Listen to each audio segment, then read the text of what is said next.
today we are talking with 3 members of the House and a member of the Senate relative to legislation that is being considered during the final days of the legislative session.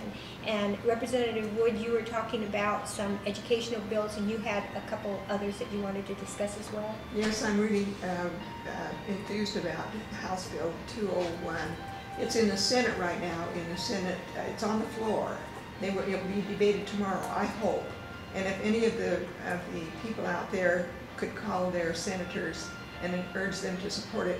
What it is a bill that helps the school districts when they are going to hire an administrator. It helps them to get some background on that administrator from where they came, they served last. And it holds harmless that school district if they give the information. The administrator, the person wanting to teach, has to sign a letter allowing the school board to go back and ask what their job performance was in the last school that they taught. This is all, it's already happening with teachers, but it is not happening with administrators. You mean they can't get any background information relative to an administrator prior to hiring? The school districts are afraid to do it because they'll be sued by the IDA if they... On what grounds? On privacy grounds and on discrimination grounds. What about safety of their children? What about quality for their children? That's why this bill is here. That's why this bill is being brought. Our state certification, chief certification officer, has not got the authority right now to turn down anyone who wants to come to this state and teach or administer in any capacity in our schools. She doesn't have the authority to go back and get the information that's needed. Is this part of the Freedom of Information Act? They're exempted? Is that what you're saying? No, no, it isn't. It's something that we've given up to the union. We've given it up to the union. In the past. We're taking that ground back with 201. Okay. And so it's really important for the Department of Education, for the Chief Certification Officer to be able to do this, but this will help school boards so much. Right now we're buying out contracts of administrators who are not doing a good job. And they're getting paid to go away? Yes, they are. And they're going from one school district to another school district. We know one that is in 3 now. This is the 3rd school district trying to dismiss this person that's an administrator, and they're the chief person in our school districts that handle all the money. They handle more money than our county commissioners even do in many cases. And they handle the money, and they are the motivator in the school with all of the school personnel and the teachers, and they set an example for the students. We want the best of the administrators the same as we want the best of the teachers. Question. If the #1 priority is the safety and the education of our children, how could the IEA or anybody be against being able to check the background of the people that are responsible for caring for our children and educating them? We asked them that. We had them at the table when we were working on the piece of legislation, and they were okay with this and okay with that, and with it, but when it came down to being able to get the information and the school district, the previous job description, they said no. They wanted that taken out of the bill. So there will be some people in the committee that will be fighting against, and maybe on the floor they will be motivating some of the discussion on the floor against this bill. And we certainly hope that people out there that might hear this would call their legislators tomorrow. It's really important tomorrow morning. And this is Saturday morning? No, excuse me, Monday morning. Okay, Senator It'll be on the floor Monday morning. Okay. It's already been through the Senate Education Committee. And it came out of the committee with 1 no vote.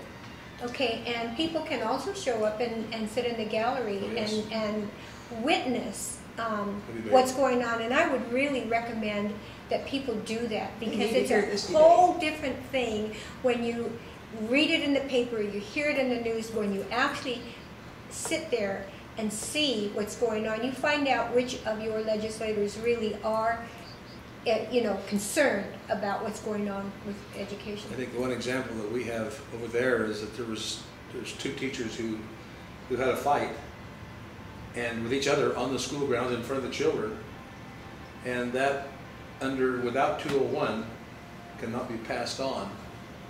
That information. When you say a fight, you're saying a Physically. quarrel, a physical? Physical fight, fist fight. Jim and melodies.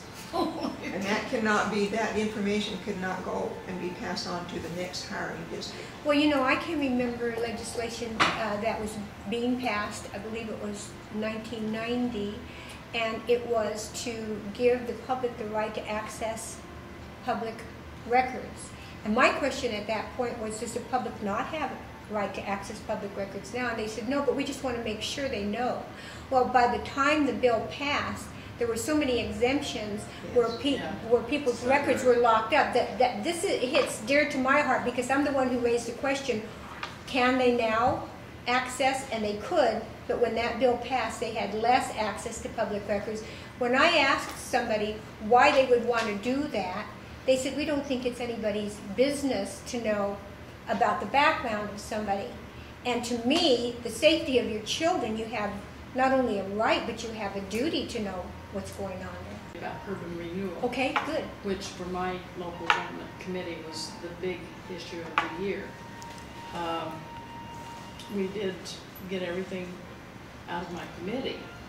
We lost some of the bills on the floor in the House, which disturbed me mightily.